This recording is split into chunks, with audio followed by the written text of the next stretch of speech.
Good morning, everyone. Welcome to the meeting of the Halifax Regional Water Commission Board of Commissioners for December 5th, 2025. I'm John McPherson, Chair of the board. And before calling the meeting to order, just a couple preliminary comments I'd like to make.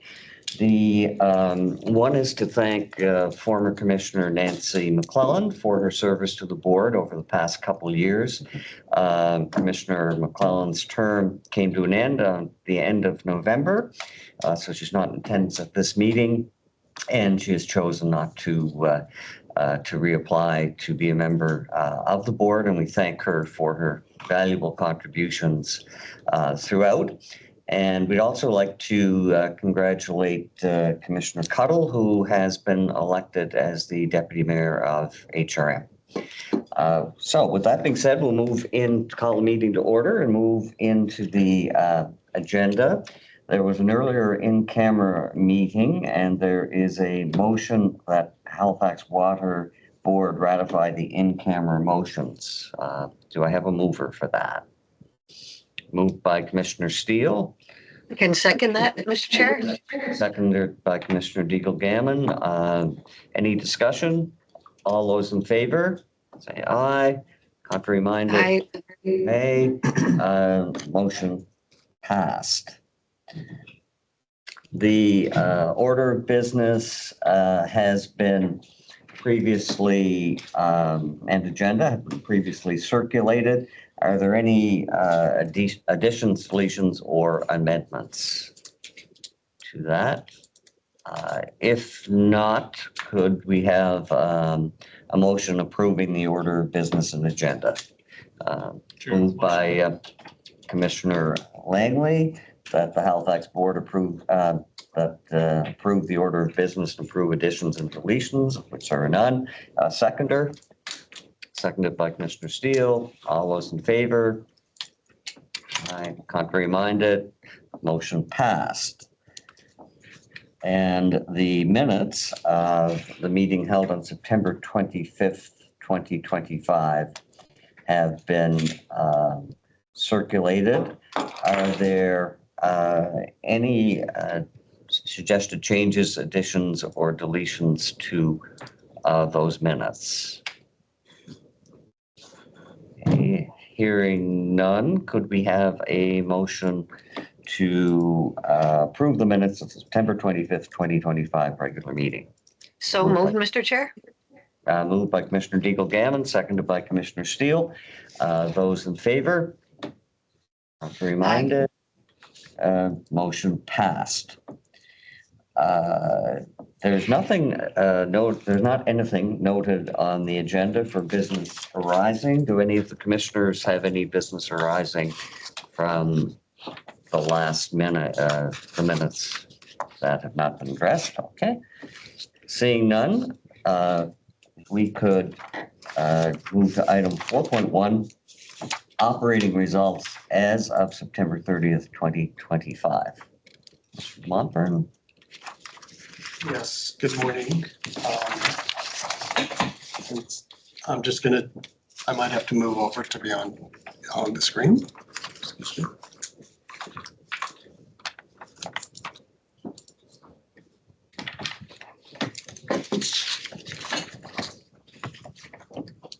So I just wanted to walk through a couple of the highlights from our September results. I'm going to start by some additional information that we included in the report that's in front of you. We did take the September results to our Audit and Finance Committee, which I'll walk through in a minute. But in addition, we did add some additional information, and if Nicole, you can go to the next page, on how we fund our capital assets. So Halifax Water has two main funding sources for our assets. They are issuing our debt and the depreciation. There's been some discussion in the media recently about the amount of debt that Halifax Water has on its books and whether or not we use debt as an active source of funding So I wanted to provide a little bit of information. As of March 31st, 2025, Halifax Water had issued $295 million in debt. In our rate application and in our budget for the 25-26 fiscal year, we have issued $68 million of new debt. And in our application and our coming budget for 26-27, we are proposing to issue an additional $150 million in new debt. So Halifax Water uses debt as a significant source of funding for our capital assets.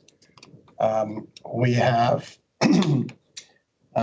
if we look back since 2019, we had about $208 million in debt at the time.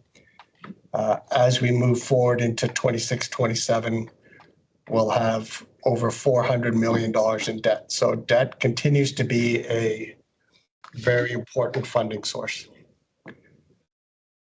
The other issue around our debt is we are currently amortizing our debt over 30 years, which means our principal and interest payments are spread out and included in our rates over that 30-year period. Since 2020 or so, we increased that amortization period from 20 years to 30 years. So that has spread out those payments and affects our rates over a longer period. In addition, in our current rate application, we did talk to the Nova Scotia Regulatory and Appeals Board of working with the province to potentially extend the amortization period of our debt to be even longer than 30 years. What that does is it does spread out the payments, so it reduces the payments in each individual year, but overall it substantially increases the amount of interest that we pay on our debt. The second main funding source is depreciation. And the way depreciation works is similar to with any asset. There's a certain amount of the assets is used or perceived to be used in each year. So depreciation to us represents the amount of our assets that's used in any fiscal year based on their estimated future life. We include those costs into our rate application. And those rates currently fund in the range of $43 million in depreciation. And we use that depreciation to fund as another funding source for our capital assets. And that depreciation that's built into the rates will reduce the amount of debt that we need to take out to fund the assets that we are required to invest in.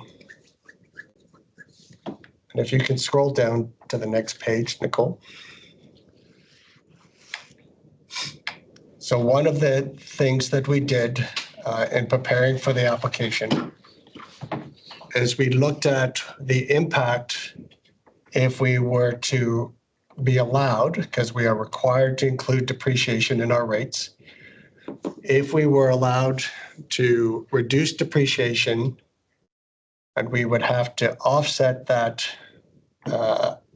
depreciation costs by issuing additional debt. So in this case, if we were to reduce our depreciation by the full amount of $43 million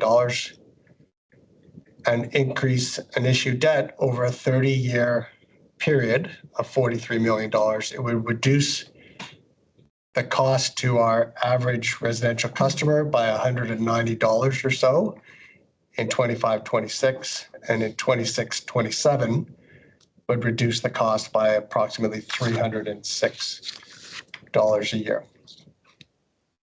So we've run various scenarios to show what that impact would be. It is one of the levers that the Regulatory and Appeals Board may choose to use to offset some of the proposed rate increases. But as I mentioned earlier, we are required to include depreciation in our rates. So without the Regulatory Appeal Board directing us otherwise, we have to include these costs in our rates. If you can go to the next part of the presentation. So I'm just going to highlight, if you can stay on table 1, please. So this is our summary of our assets. What I'd like to highlight a couple of things. One is we continue to have adequate cash in our bank account to fund the operations and our capital investments. We have approximately $97 million as of the end of September, as compared to $73 million at the end of the year. That increase is primarily driven by the $38 million in new debt that we took in the spring of 2025. You can go to the next slide, please. The next table. So the other item, as I mentioned earlier, we have I wanted to highlight our liabilities, specifically the long-term debt. At the end of September, it's in 2 pieces. The long-term portion of 286, almost 287 million, and our current portion of 32 million. So we're over the $300 million mark in terms of the amount of debt that we currently have outstanding at the end of our September month end. You can go to the next table, please. So we provide additional information around our payables, our receivables, and if you keep going down. Table 3? Table 3 would be great. So table 3 is the summary of our revenues and expenditures for the fiscal year up until the end of September. Our approved budget included a deficit of $34 million. As of the end of September, we were at approximately $11 million, which is better than we would have expected after 6 months. As we'll see if we scroll down, I think it's quite close to the end. Sorry, Nicole, I don't have the exact table. No worries. Keep going. No, go back up. Sorry. Okay, so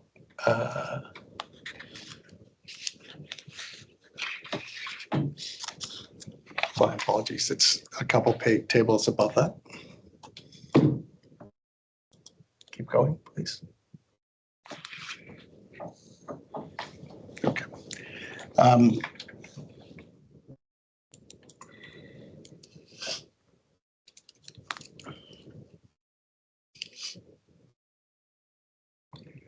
I'm just going to find the exact table. Of course.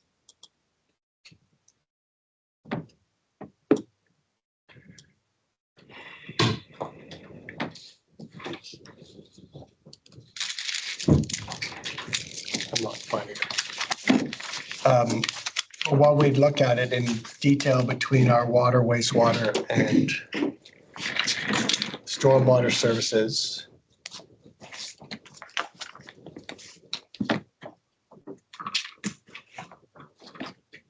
I don't know if you want to. Sorry, Nicole, it's table 8. 8, of course.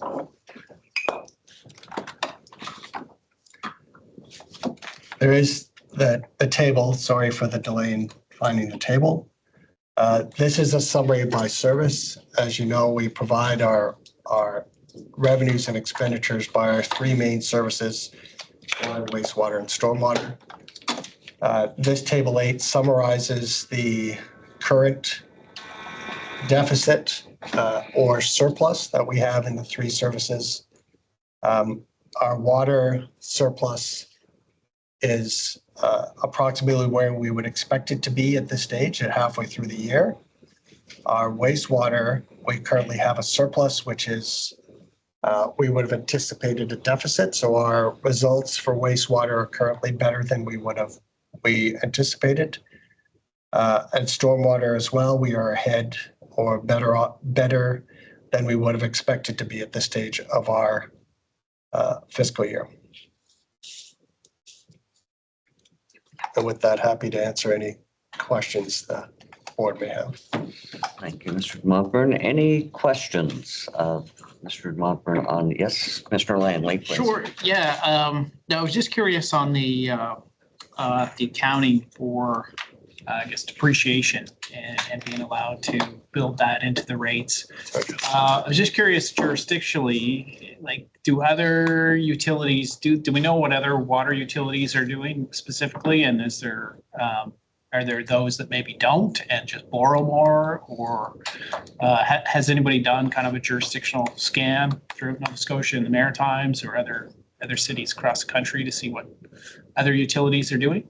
So in Nova Scotia, we are required to calculate our rates and include the cost as per the Regulatory and Appeal Board handbook. So there's a specific handbook that they publish that say, these are the rules you need to follow from an accounting perspective. Yeah. And we are consistent with those rules, which are the same rule set that other municipalities in Nova Scotia and other utilities in Nova Scotia would be using. Okay. My understanding is our methodology is consistent with what would be normally done in other utilities. Okay. Commissioner Purdy. Thank you, Chair. Thanks for this. So just a question on page 30, point E, the utility planned and service increased by 128.6 million due to new assets recorded at the end of the fiscal, less depreciation. I'm just wondering, can you give an example of what a new asset would be? Is that having to do with the development that's that we're seeing in the city? I'm just wondering what an example of that asset is, and is there a reason for why the wastewater and the stormwater are reporting surpluses ahead of what was expected? Is that normal, or is there a unique explanation for that? So in terms of the assets that are added into service, that could be would run the entire gamut of, it could be a new pipe that's installed, it could be a new pumping station, it could be assets that we have built to provide service. It would also include our fleet, our any new software that had been implemented. So it's any asset that's been added would be added to the cost of our assets on our balance sheet, and then any depreciation that we have taken out in that fiscal year, any of the value of those assets that's been used in the fiscal years, that decreases the net book value that's on our financial statements. In terms of the driver between why the surplus, we have a surplus on the wastewater side. It is consistent based on where we were at this time last year, that we had a surplus partway through the year. As we complete some of our major adjustments that we do more closer to the end of the year, where we would do specific accruals around what's been spent on different costs when we record our full amount of our depreciation. The expectation is that surplus will reduce and be a deficit by the end of the fiscal year. I don't know. I know Warren Brake is on the call. I'm going a bit by memory. There isn't any one thing currently that's standing out to us that is saying that is a more significant driver. What we do have is slightly higher revenue that we would have budgeted for in our water and wastewater than we would have budgeted for originally when we did our budget. So that increase in revenue is also offsetting and contributing to some of that surplus. Thank And you. Commissioner Steele. I see Warren too. Yeah, I was just going to echo what you were saying there, Louis, that, yeah, the revenue is a little bit ahead, which is partially seasonal in the summer consumption. And then, yeah, costs are just a little bit behind early in the year, but they tend to increase later in the year as work gets completed.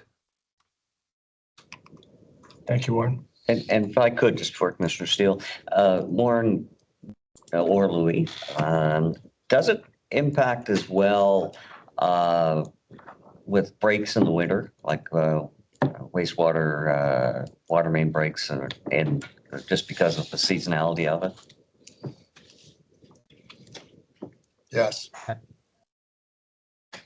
There's a bit of that, yeah, but some of that ends up being a capital cost depending on the size or the nature of the breaks. But there is an operational cost associated with the water main breaks, primarily on the water side in winter. Okay, thanks. Jen? Thank you, Chair. I'd like to better understand if we were to receive the Regulatory Appeals Board approval to move the 43 million from depreciation to debt, what impact does that have on the long-term financial health of the utility? I know there's been some discussion about our suggested debt ceiling, et cetera. So maybe you can make a few comments about that, please, Louis. So in the very short term, we would see our rates go down because the first year depreciation of $43 million, if we were to remove all of that and replace it with debt, we would have the $43 million in debt spread over the 30 years versus the $43 million hitting year one. What that does is gradually, over that 30-year period, if we continue to do this, we would issue more and more debt, and the principal and interest costs would continue to increase relative to the share of our other costs. Hard to predict exactly what would happen over that 30-year period based on depreciation and that calculation. But what we will see and what we do know is that the amount of interest costs that we pay over that period of time would increase substantially.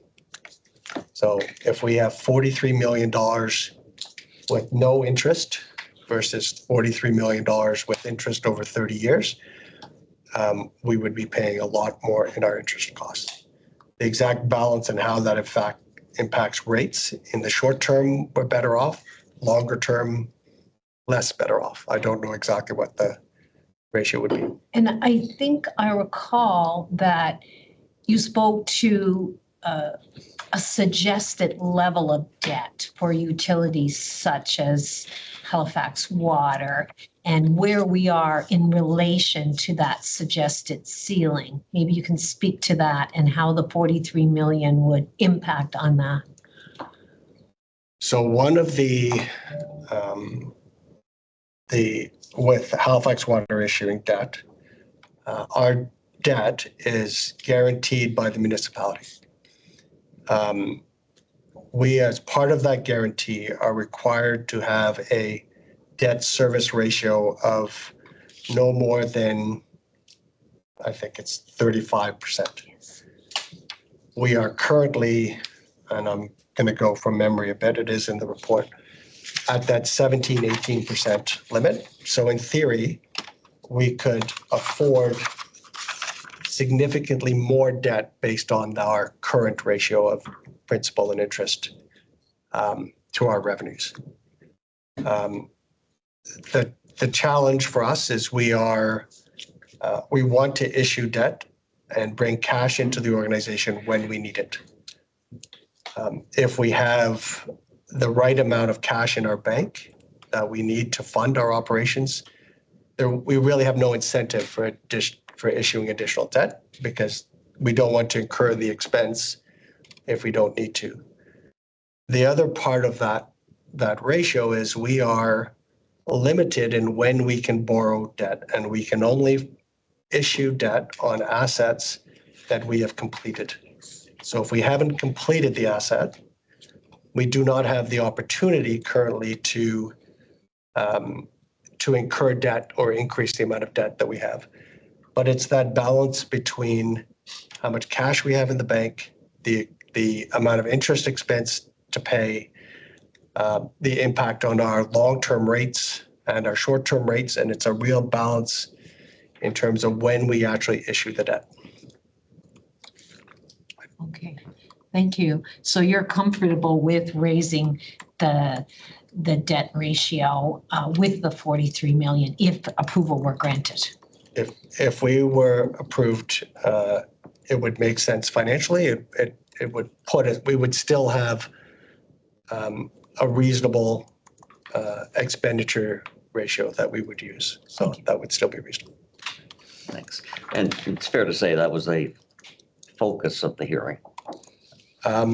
It was one of those issues that we discussed at That was length. thoroughly canvassed, yeah. Absolutely. Any other questions or comments? Okay, if not, thank you for that. And we'll move on to 4.2, which is the capital expenditures as of September 30th, 2025.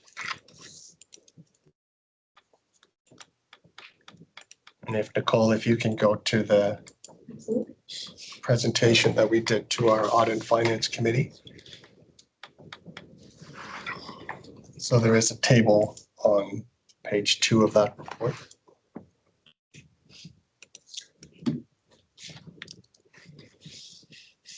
Just gonna zoom in on this for you. That'd be perfect.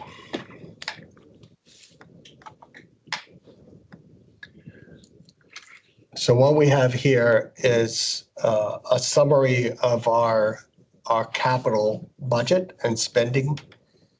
We currently have open work orders in our capital program totaling approximately $368 million. Of that $368 million that was approved by our Halifax Water Board, we have spent, as of the end of March 2025, approximately $116 million. And then so far in the first 6 months, we have spent an additional $45 million. What that means is we currently have, at the end of September, $207.7 million of approved capital funding that we have not spent as yet. That amount has been a focus of our board for a number of years. We have in our corporate balance scorecard 2 measures that we are tracking around our capital spend. One is the proportion of that available money that we spend in the fiscal year. So of that 207, what portion of that are we spending in the 25-26 fiscal year? And by memory, the percentage we are expected to spend in the range of 45% of that available money. And the other corporate balance scorecard measure is the annual capital spend to be consistent with the average capital spend that was highlighted in our 2019 IRP, which is $135 million. So if you can go up a little bit higher in that report, that's perfect. So we talk about that percentage of unspent capital. We are currently at 17.8%, and the target is 45%. So to meet that target, we would have to increase our expenditures by approximately $69 million in the fiscal year.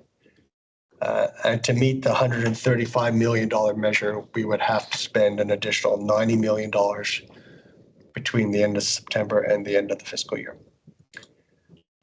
We are continuing to see increases in our monthly spend year over year. So we're currently spending slightly more than we would have spent in last year. So we're spending about $7.5 million a month. So that sort of gives you that expenditures as it relates to the overall money that's available. And again, happy to answer any additional questions. Okay, are there any questions on that? Commissioner Cuddle? Yeah, I see we're tracking more or less. I mean, when we make kind of the projections for the budget every year, like how do you feel? How do you feel at this point we're doing with our projections? Do you think it will have any impact on next year's projections? And did the water restrictions this year have any impact on the revenue from water? Looking at that 34%, well, that's the expenditures, but did the water restrictions and the decrease in water usage have any impact on expenditures? So the water usage didn't impact the timing of our capital program. So Ken, I don't know if you have more information on that, but if the restriction would specifically be to the amount of water that people are using versus the capital program, which is trying to repair the infrastructure, I don't think it had any impact on that part of it. As we get into our next year's capital budget, one of the things that's being considered is that amount of available funding and whether or not what is the right timing of ask for new capital. How do we start getting better at highlighting when that available funding will really actually start to flow out of the organization? So I know Josh and his team are working on providing better information in terms of that $207 million that's currently outstanding. And if I may, there is that aspect of these numbers were from September. As construction season starts to wrap up, we're going to be closing out projects and billing will start to come in. So we'll be seeing a bit more of the invoices per se coming in. And then I'm not sure with respect to the Lake Major with the water restrictions. John Eisner's on the call and can jump in and correct me, but we may have purchased some additional equipment to have on standby for the engineering solution that might impact capital expenditures in this, but I stand to be corrected if we already had everything we needed. No, that's correct, Kenda. We did buy some additional equipment that would have hit the capital, or We bought some pumps, we bought some pipe and some other fittings and such to set up the alternative pumping that would be considered capital. and we'll keep those on standby until the permanent solution is in place for the Lake Major situation. So, Any other questions of Louis on capital? I guess I have one global question, Mr. de Montfort. Looking at a spend of 7.5 per month and 6 months left in the year, plus construction season wrapping up, how close do you think at the end of the year the organization will be to those two corporate balance scorecard goals? So the capital spend and the capital program is through the engineering program. I don't have specific estimates of what that would be. Historically, we see significant increases as the construction season wraps up. So we start to see our expenditures go up significantly over the last 6 months of the year. So we do anticipate an increase. What the actual estimated amount, I'm not sure. And is it fair to say year over year that there is a higher spend this year than there was last year? Yes, it is. Okay, anything coming out of that? All right, well, thank you for that. The next item is 4.3, employees pension plan budget. And Heather Britton, who is our in-house pension expert, is going to is going to run you through the budgeted numbers for the 2026 fiscal year. Okay. Thank you, Heather. Sure. Good morning, everybody. Perfect. Thank you, Nicole. So the first slide is the summarized statement of changes in net assets available for benefits that we are proposing for the 2026 budget for the Halifax Water Pension Plan. As you can see here, we are proposing revenue of 16.3 million, contributions of 9.5, and expenses of 9 for a net change of 16.8.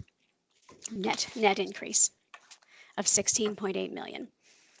And we'll move on to the next slide, Nicole. Thank you. Maybe you already did. The revenue budget of 16.3 is made up of net investment income of 3.4 million and an increase in the fair value of investment assets of 12.9. Both of these figures, budget figures for 2026, were based on a 5-year average, including a forecast for 2025. Perfect. The contributions of 9.5. So that's made up of employer and employee contributions of 4.7 million each, and additional voluntary contributions of 0.1 million. A couple of the key assumptions that we considered in proposing or putting together this budget was estimated approximately 30 new hires in 2026. Salary and wage escalation, we used 2.5% for non-union staff, and we based the unionized increases on the collective agreement contracts. Pensionable earnings for 2026 are capped at about 145,000. And the contribution rate is currently at 8.72%, and that is the rate that we did use in those in the contribution budget. So moving on to the next slide is expenses of 9 million. That's made up of benefit payments to our pensioners of 6.5 million. Termination payments of 2.3, so that's anybody leaving Halifax Water and taking their pension benefits with them. Administrative expenses of 0.2 million and 0 for pre-retirement death benefits. So some of the key assumptions that we considered for the expense budget was we are assuming that the indexing will be above, or that CPI will be above 2% for 2025. So indexing for our pensioners will be at 2% and 1% respectively for pre-2016 and post-2015 benefits earned. We estimated 14 new retirees based on actual retirees or retirements that we are aware of and some assumptions. Termination benefits were based on a 3-year average plus 10%. As many of you know, that number has increased over the years, so we did take that into consideration. And because we have a small plan with only about 600 active members, we don't specifically budget for pre-retirement deaths, but we do note it because sometimes it can result in a lump sum payout should it occur. So that summarizes the proposed 26 budget, and I am happy to answer any questions. Thank you. Are there any questions on the pension plan budget? Not seeing any. I have just, well, I do see Kathy, Commissioner Deagle-Gammon. Thank you very much, Mr. Chair. I was just happy to put the motion on the floor, and I have one question. Well, let's go with the question first, and then we Okay. put it on the floor. Okay, so my question is just where in the presentation, Heather, it says about 30 new hires. And just to be clear, that would be filling positions, people who had left for any reason. It's not an addition of 30 to the workforce. We did consider 30 new positions to the New workforce positions, for 2026, and of course, we're operating on a calendar year, 2026, so that would be the end of the 25-26 budget and then 26-27 budget. Okay, so it's not filling positions where people had retired. This is new hires, new positions. Expected or estimated net new hires, yes. Great, thank you for the clarification. I appreciate it. You're welcome. Okay, thank you. Any other questions arising out of that? I believe we have a volunteer to move the motion. I can do that. Mr. Chair, that the Halifax Water Board, as trustees of the plan, approve the proposed 2026 budget for the Halifax Water Employees Pension Plan covering the period January 1, 2026 to December 31, 2026. Thank you. We have a seconder, Commissioner Steele. Any further discussion? All those in favor? Aye. Contrary minded? Motion passed.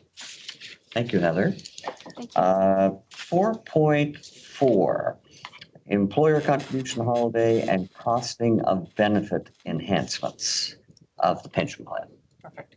And Nicole, if you can just put the recommendation on the screen, that would be great.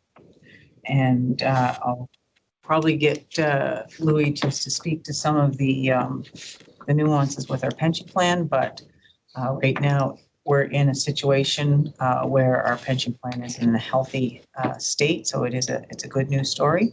But there is some actions that we need to undertake in relation to that. So Louis, if you can speak to next steps, where we're at. So Nicole, if you can go to the top of the next page. And then the next page after that. So just that top paragraph. So Halifax Water conducted a valuation of our pension plan as required as of January 1st, 2025. And as a result of that, our actuary, Eckler, provided a summary of the results related to the pension plan based on the assumptions that were provided to them and approved by our trustees. The key issues from the valuation, we did see our employee and employer contributions decrease from 9.6% to 8.72% of payroll. The valuation determined that we no longer or we're not required to make any additional special payments into the plan. It did also reference that we are, the surplus in the plan is approximately 127.7% of our obligations. So we are overfunded and we are required to have a surplus of no more than 125% based on the CRA pension requirements. So that led to a recommendation by Eckler that we either increase or improve our benefits, take an employer pension holiday, or we change some of the assumptions that we used and we provided to them when they were doing their valuation. What we have highlighted here in the report are our look at those recommendations or items to consider that Eckler provided, and we've dealt with those recommendations in the report. One of the, before I get to those, one of the reasons, the main reason the pension plan is in the very healthy state that it is, goes back to a redesign of the pension plan dating back to 2016, where Halifax Water and our employees negotiated changes to benefits as part of our redesign in the plan to bring the plan to a more healthy state. And we'll walk through some of the impacts of that as we go through the report. So if you can go to just down a little bit. So some of the items, one of the items that Eckler referenced is that we could increase or change some of the assumptions that they used in providing the valuation to increase what would be described as conservatism. So we would reduce items like the amount of growth that we anticipate in our assets, salary increases over that period of time, over that going forward. So all of those assumptions would potentially increase the obligations in the plan And that would reduce the surplus below that 125% that's required by CRA. We have not recommended changing any of the assumptions. Changing the assumptions would require us to go back to the pension regulator and say, yes, we've changed the assumptions and we would be required to refile our valuation. So we're not recommending that at this time. The second area that we looked at would be reviewing changes to the pension benefits to reinstate potentially some of the benefits that were negotiated through that 2016 redesign. So ECLA provide. Sorry. No trouble. Okay, so ECLA provided, I would say, reasonably high-level estimates of what the impact of changing different benefits would have on the contribution rates that are required by the employer and the employees, any of the impact that it would have on that surplus that we have in the valuation.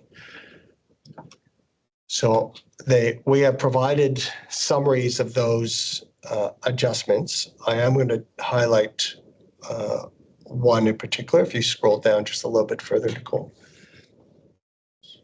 So can you just go a little further onto the next page? So this particular benefit is one of the items that we have that was negotiated in 2015-16 was to reduce the best average earnings that were used in the calculation of an employee's pension from the best 5 years to best 7 years. So what we asked ECLA to look at is what would be the implication to us if we were to reinstate that or move it back from best 7 to best 5. And because the valuation is January 1st, 2025, it would be to reinstate those benefits back to that January 1st, 2025 period. And there are a couple of things that we're trying to highlight.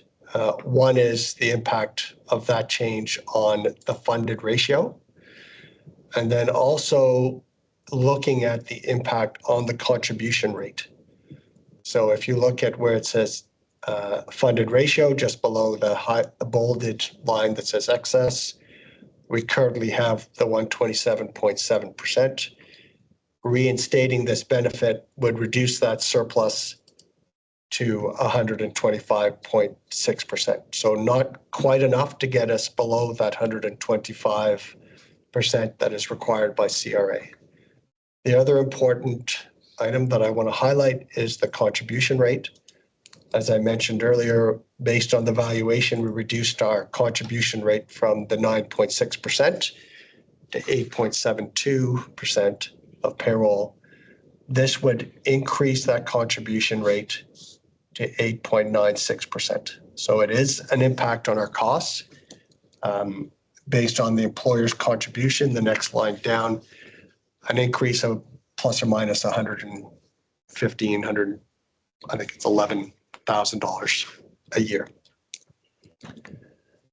And then if you can scroll down the other one. So we do, can you pause right there, please? We also looked at what the impact would be on to reinstating other benefits. So we looked at whether or not we reinstate indexing for that period from 2016 or 2015 to 2025. So we'd reinstate the indexing on pensions from the current cap of 1% to 2%. So we looked at the cost of that. And that has an ability to reduce the accumulated or the excess or the surplus. And because it is that retroactive piece, it doesn't increase our contribution rate going forward. If you scroll down a little further, please. We also looked at what would be the impact of reinstating the indexing to the maximum of 2% going forward. Again, you can see the contribution rate goes up by over 1% of payroll. And Nicole, if you can scroll down to the next table, please. This was the combining of both of those two options. So it reduces the funded ratio and increases the contribution rate. And if you can go down.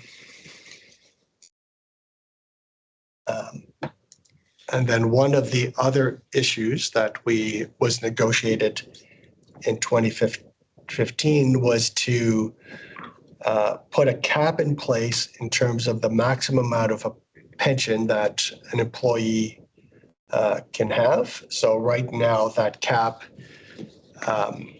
is in the range of, I think it's the maximum earnings would be about $145,000. So there was a cap in place in terms of calculating the amount of a pension that you could get based on your earnings. But there is this cap that was reinstated as part of that negotiation. Currently, that cap is increasing at about 1% a year. It is significantly below the maximum cap that CRA has in place. I think the CRA cap is in the range of 180,000, and we are at about 145. But what we are looking at with that is based on the assumptions for salary growth, based on the increase in the cap over the life of the pension plan, that more and more employees are going to be would be affected by this issue. Currently, it's a very small percentage of employees that are actually affected. And if you can go down to the next table, if you stop right there, please. One of the significant reasons for redesigning the pension plan back in 2015 was related to the health of the plan. What we were seeing at the time, based on the valuations that were done, the employer was expected to make what are called going concern special payments over and above its regular contribution of payroll. So if you look at the table in 2007, the employer was required to put in almost $580,000 a year for the first 4 years. The next valuation, we saw that increase to $1.5 million a year. That valuation after that, we were required to put in almost $3 million a year, in addition to our regular employer contributions. And if you look to the left-hand side of the table, you can see that our contributions, employers and employees, started at 9.5% in 2007. By 2015, it was getting close to 13% of payroll was the cost of our pension plan. So we made some significant changes to the plan. And what we're seeing here is in 2016, our contribution rates start to go down. Our special payments start to stop. And as of the valuation done at the end of 2018, going into 2019, we see that we are no longer required to make going concern special payments. And that is a direct result of the health of the plan. We also see the contribution rates coming down from almost 13% in 2015. In 2024, it's 9.6%. And as I mentioned earlier, based on the 2025 valuation, it would be 8.72%. So we continue to see the benefits or the very positive impact of those changes on the health of the plan. One of the issues that when we went through our negotiations with our union, during the redesign of the plan, there was a memorandum of understanding that was attached to our negotiated settlement that outlined approaches to reinstating some of the benefits that were negotiated with the redesign. One of the clauses in that memorandum of understanding specifically relates to the reinstatement of indexing, which we talked about in a little while ago, between the 1% back to 2%. And one of the conditions related to that was the employer being able to recoup some of the special payments that we just reviewed here. So the employer has made, over this period, almost $15.3 million in special payments based on the memorandum of understanding signed in 2015-16. The employees as a group, that's union and non-union employees, have contributed special payments in the range of $600,000. So the net impact is the employer has contributed almost $14.6 million in special payments above what the employees have contributed. So one of the items that we looked at is what it would be the process to recoup some of those special payments. And in the report that's before you, we have highlighted the special payments that were specifically in the area that is blue, where the employer has put in close to $2.5 million in special payments compared to the employees' contribution of about $600,000. So we have recommended a employer pension holiday of the difference between those two amounts, which is in the range of about $1.9 million.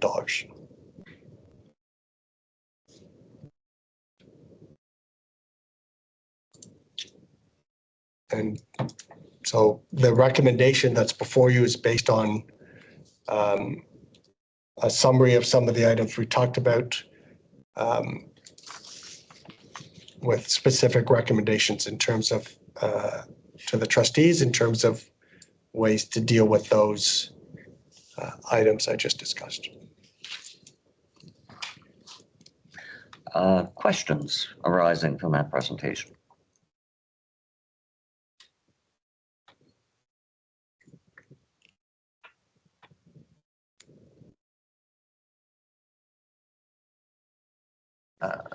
Not seeing any. I have a couple.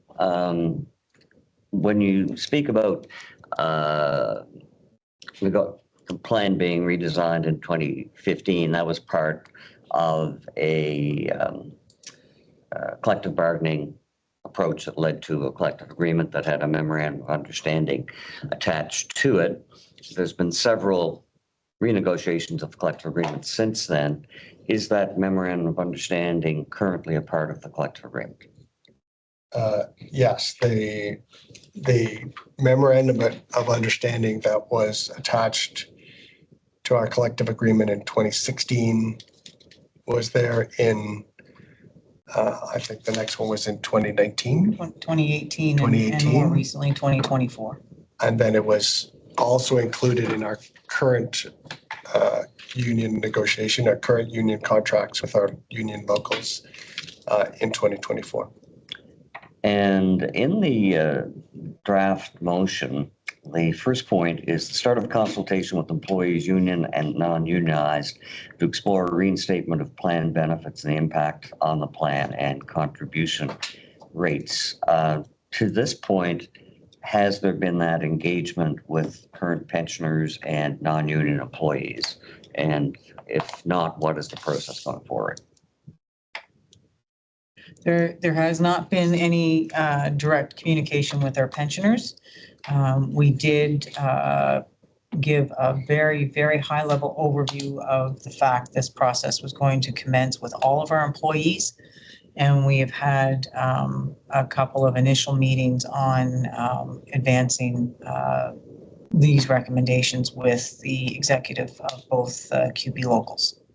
Okay, and so that they will be part of the process. Correct. We would be looking to have future engagement with our pensioners as they're impacted, our non-union and union employees. Okay, and final question I would have, this particular motion speaks to pension holiday of 1.9 million relating to, well, you explained the rationale for it. You've indicated that the total amount of special occasion payments might be 4.5 million. Is the balance outstanding still a live issue that Halifax Water is intending to recover? Yes, it is. Okay, thank you. Okay, any questions? Yes. I just have a question of Mr. Steele. clarification. Mhm. That going concern special payments total was, I think, 14.6 million? Was So the employer made in the range of 15.2, 15.3 million.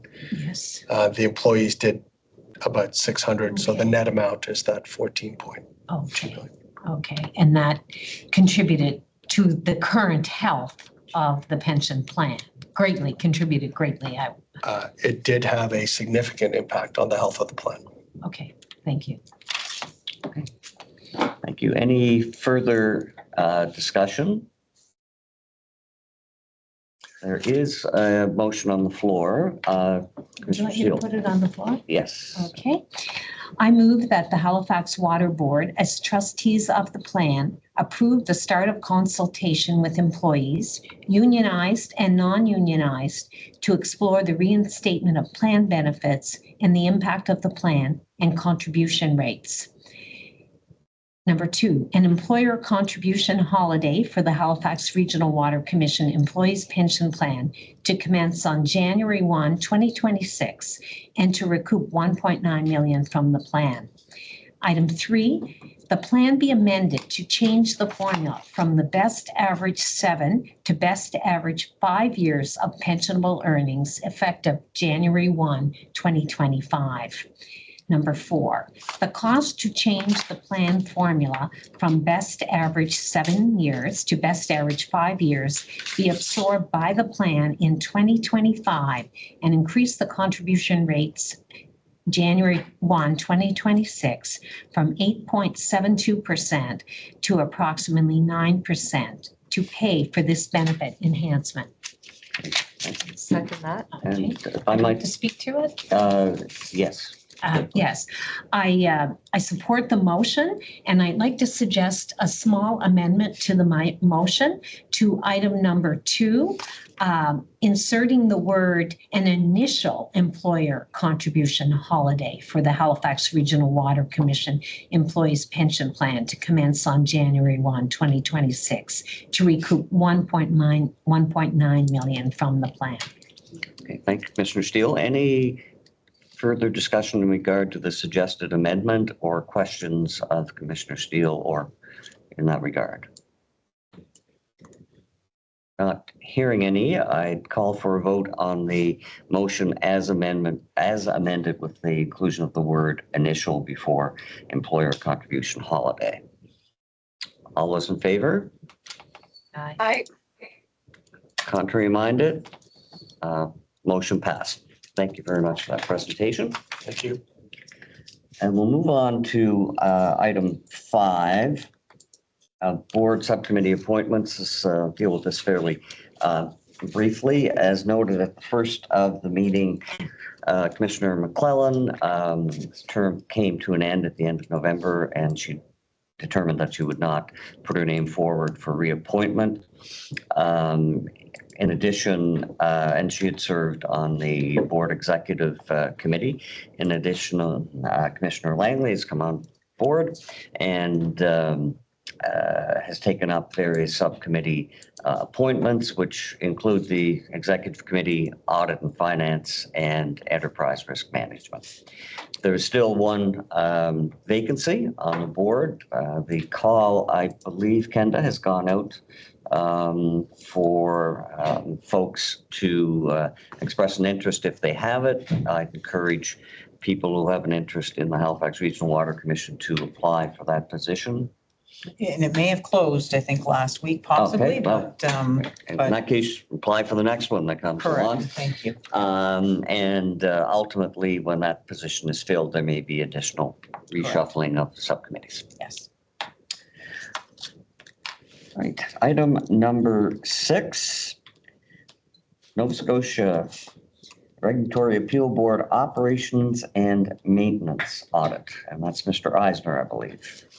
Yep, thank you, Mr. Chair. My name is John Eisner, Director of Operations. I just want to give you an update on the Nova Scotia Regulatory Appeals Board Operation and Maintenance Audit. They reached out to us on November 13th to let us know that the audit was going to be kicking off. With that correspondence, they included a information request from Carollo Engineering Canada, the consultant that will be conducting the audit. That consisted of 19 items that they were looking for information on. We started right away. We established a team to start looking at the information requests. We're making good headway on that so far, so that's going very well. We have a kickoff meeting with Carollo and the NSRAB on Monday, December 8th. So hopefully at that point, we'll have a better understanding of what the process is going to be with the audit. Get an idea of what the dates are going to be for the on-site visits and to get some clarification on some of the information requests.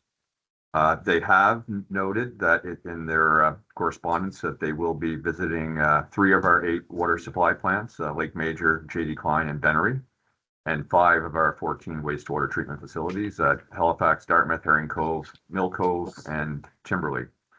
And just from a point of interest, there was 5 kind of, I guess, themes of where the information requests or the information they're looking for were on: process history and compliance, on maintenance, on our emergency preparedness, on some of the work we've done at our facilities and improvements, project systems and assets, as well as some of our internal and external communications processes.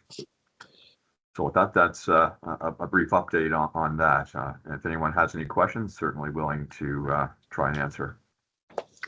Any questions of Mr. Eisner on that? I just have one quick question, John.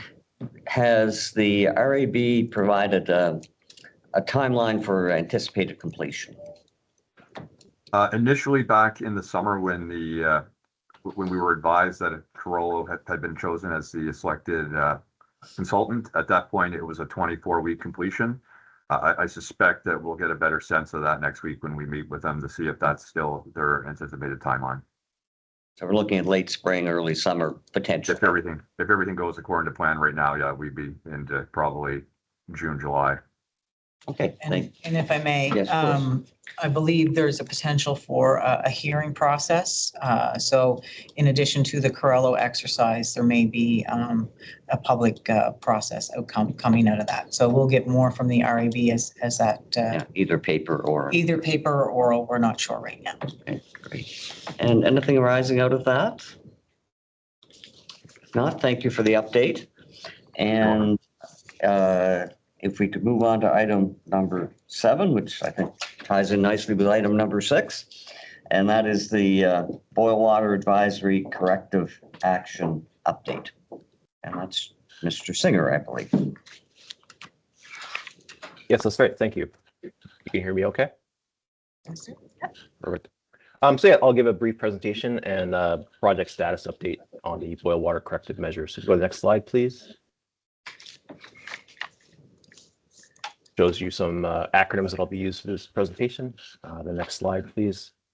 And here's a pooled summary of the corrective measures as they relate to Boil Water 1 and Boil Water 2. Boil Water 1, of course, occurred July 2024, and Boil Water 2 occurred January 2025. And so since the last time I provided an update to you in September, the Boil Water 1 percent completion remains the same as what it was in September. Boil Water 2 has increased from 42% to 47% completion. all corrective measures are underway. We are continuing to track through turning those over into completed status. And so if you go to the next slide, each of the boil water corrective measures can be viewed through anticipated timelines to complete those measures. So here's boil water 1 broken up into short, medium, and long term. Short term being less than 1 year to complete, medium term being 1 to 2 years to complete, and long term between 5 to 10 years to complete that. And so this is the view from boil water 1. And if you go to the next slide, I'll talk a little bit through boil water 2. We've increased completion on the short term up to 64%, 36% remaining. So that short term window is occurring at the end of Q4 of 2026. And so what that 36% remaining means in the short term window is essentially 4 remaining corrective measures. And so that makes up a series of different projects. And I'll speak to that a bit more detail when I show you a table upcoming. And so presently our operations resilience team that is doing these projects, they're putting focus presently on completing those remaining short-term projects. And so here's an update for your information. I won't go through anything in minute detail, but there's a couple of highlights to note in terms of completing those remaining short-term projects. So if you go to the next slide, please. And then the next slide, please. And then one more. And so this one is, so 2.13, this is from the boil water number 2 corrective measures. And so the reason I'm highlighting this is because it has a number of concurrently occurring projects and corrective measures that are all tracking to be completed in Q4. And so what this one speaks to specifically is the comprehensive operator training framework. And so essentially what that is a way for us to compose content to understand and track completion rates. How are we measuring competency? How are we measuring our adaptation to future training requirements? How are we piecing together our overall framework of competency for our staff? And so the projects that are concurrently running alongside this is more on the content side. So we have different activities that have been continuing since the various updates I've given you in terms of like standard operating procedure, review and development, through emergency exercises, through standard operating procedure checklists for timeliness, and various training sub-projects. And so these all map together to piece into the comprehensive operating training framework, which is essentially articulated by Project 2.13. If you go to the next slide, please.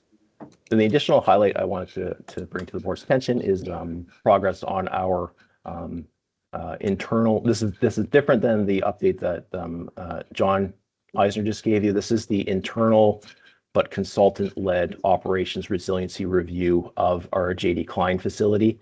And so this one has been underway for a number of months now. Our consultants have completed a number of site visits at the JD Klein facility. They've recently completed their first technical memo. Within that technical memo, pieces together identified risks. We have an upcoming risk workshop to prioritize those identified issues. Forecasting ahead, that risk workshop feeds into a more formal failure modes effects analysis to pinpoint very specific things that would need additional measures with. And so that's on track still to be completed Q2 of 2026. And then the other note of just to highlight, I think it might be of the board's interest that there's a interplant communication control network that we're currently testing, and there's a procedural document for that we're anticipating completion will be done by the end of Q4 of this fiscal year. And so that's the end of the high-level update, but I'm happy to answer any questions you may have in more detail if you wish. Okay, thank you, Mr. Singer. Any questions of Jarvis on the updates to the boil water advisories and steps that have been taken since then? Commissioner Cuttle. Thank you, Mr. Chair. Yeah, so this is a good update, an important update. It's been the boil water advisory has been a topic of discussion. I'm happy, really happy to see that we're doing the comprehensive operating framework. So it's really not just looking at what went wrong with the 2 incidents that happened, but taking a step back and doing a risk assessment of our plant as a whole to avoid potential future problems. So I think that's really important work. Happy to hear. I think you said that that work will be completed in Q2 2026. Just wondering, as a result of that work, can we expect to see any new capital projects come forward to mitigate future risk related to our operational procedures or equipment? Yes, there's an expectation of identifying further projects to execute. One of the good notes so far is that we've done a tremendous amount of internal review with a lot of our key staff to do risk evaluations and to find additional issues over the last number of months. And so some of the initial feedback from our consultant reviews was really good mapping between what we've identified already and also what they're identifying. They have noted a few additional ones, so we do expect some number of additional projects, but so far there's been pretty good mapping of our current understanding internally versus our external consultants review. So yes, to your question, yes, there is an expectation of a few more capital projects. That remains to be determined as we go through the rest of the process. So it might be good for a future board meeting to kind of really look at what the life cycle of that plant is and what we're investing in capital improvements and kind of, how we're managing, keeping a state of good repair of the current while also planning for a potential replacement down the road, perhaps. Or Yeah, I'm not quite sure what the details of that plan are. The other thing I was wondering was, I know there's current conversations going on with the RAB, NSRAB around communications of calling kind of boil water advisory. And I'm wondering how that conversation is kind of dovetailing with this work around risk mitigation. Jarvis, do you want me to take that, or I'll start, or? Sure, if you want to start, I can speak a bit from the plant level point of view. So maybe I'll start there. So the plant level point of view, we are developing incident response playbooks, incident response plans that speak to the nature upon which we would require those communication pieces. And so that's what's happening on the ground level. And then maybe I'll kick it over to you, Kenneth, to discuss how that connects in. Yes, and so going to part of the audit that is being requested by the RAB, it's looking at the communications and the strategies involved in advising our customers of any interruptions. And it's starting to all kind of dovetail together. The part of the corrective actions coming from our review is looking at how to improve and enhance communications outward facing. And also, we've been having communications with Nova Scotia Environment and Medical Office Health on risk-based decision-making on how extensive service interruption or service impact could be based on what we're seeing or hearing at the treatment plant. And so we're looking at how we communicate that with our internal tools, but also participating in our emergency management collaboration with HRM from how do we use some of the tools available for alert systems. And so there's a number of layers where we are looking at the direct communication from our plant to our communications team, and then from the communications team outward to our customers, and mapping all that together. And is the containment of boil water advisory alerts, like containing things within the system, is that part of this work as well? Like the overall kind of comprehensive framework? I believe there is a layer in the corrective actions on the communications part there, but then there's going to be the broader communications from alerts to our customers that we're going to be talking about. So, okay. Yeah. Okay. Any other questions of Jarvis on that. I see Purdy up there. Oh, Commissioner Purdy. Thank you. Can you hear me okay? I can.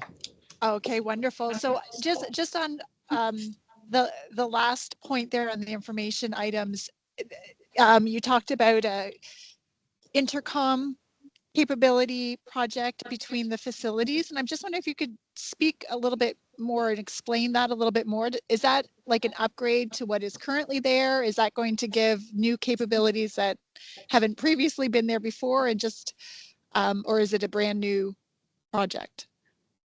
It's an existing connections that are currently they historically get tested. The project itself is to better articulate our procedures around that, frequency procedures, and kind of the governance of Okay. it. So they're Gotcha. Okay, thanks. You're welcome. Any other questions? I just have one quick one, Mr. Singer. You've talked about and highlighted the operational resiliency review. For the non-engineers among us, could you tell me the Coles Notes version of exactly what an operational resilience review is? Sure. So maybe from the plant level, we have essentially a group of engineers from our consultant team that come in and they kind of do a deep dive on the plant, and they understand how the process works, how various equipment fits together. And through that deep understanding of the facility itself, they dive into single points of failure and how, if a single piece of machinery or some piece of process would fail, what impacts does that have to our level of service. And so through that lens of comprehensive understanding, showcasing bottlenecks, single points of failure, that leads to failure modes. So the nature of how things fail and what consequences those have. And then through that process, identifying improvements to resiliency, redundancy, reliability, things of that nature. Does that clarify adequately? Yeah, so I guess a simple example, if you had a generator or a backup generator that was crucial, the team would look at that, say, how could that possibly go wrong? And if it does go wrong, how can we make sure that it's not a catastrophic impact? That's right, yes. Okay, great. Thank you very much for that. Anything coming out of that? If not, my thanks. And we'll move on to the next item, which is the general rate application update. So it's going to be a pretty short update. We had it on the agenda in case we had gotten a decision from the RAB, but right now we are still in the wait mode as they review all of the final information that was submitted, I believe, the week of November 4th. And so we're just anticipating, in the next few weeks, we might hear back from them with the decision. And so I don't know if there's any other questions coming out of that, but right now it's just wait and see. Okay, Commissioner Steele. I have a question. Do they have a timeline upon which they have to get back to you? Is there or is it more of is there a suggested timeline or an expected timeline?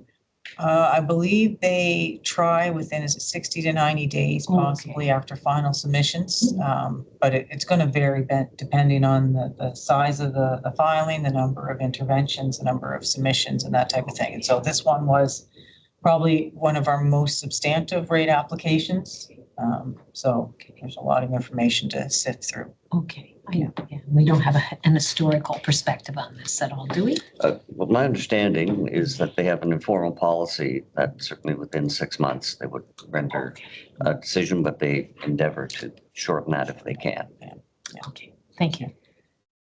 Any other? Just on that topic, I mean, the reply from the RAB about the rate will obviously affect our financials for the upcoming fiscal year. So how prepared are we? Depending on what they come back with, it will have big implication for financial planning, project planning, everything else.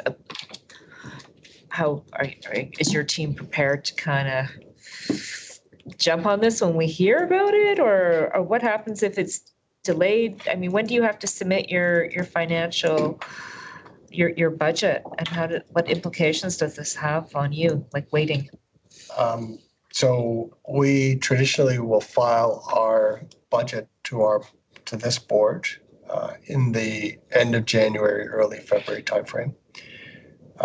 We always budget based on the rates that are in place at the time. So if we have new rates, we will budget based on those. If we do not have rates, we will budget based on the rates that we currently have approved.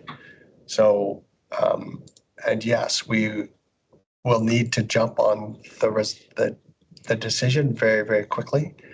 Our goal is whenever the decision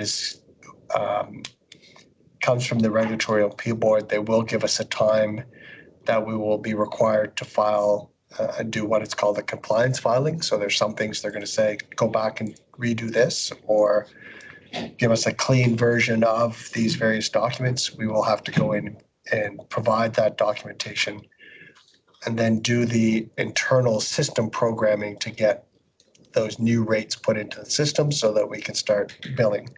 So there's a lot of work from the time the decision comes down to the rates come into effect. And then there's a lot of work to say, what impact will that have on our budget for 26, 27?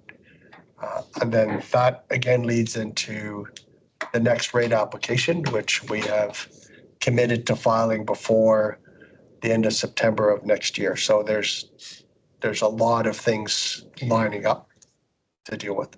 Right. So I guess what I'm trying to get at is to put at risk any ability to procure projects for the next fiscal at this point, or to proceed with new projects if there's a delay in hearing back of the rate. So we will budget based on the rates in effect and the revenue requirements based on the plan that is approved by the board. So we will look at the available funding that we have based on our current rates. We'll look at the proposed expenditures and we will amalgamate that information and bring it to this board as based on our current rates, based on our current proposed expenditures. That would be the deficit, or if the new rates are in place, that will be our break-even point. So we will also bring a capital budget that says, and here's what we anticipate that we will need to do. So we are working within the framework of what we have approved. And then will be an active conversation on behalf of the board, behalf of staff, to say, and the impact of approving this would be this on the rates, or this impact will have in the future.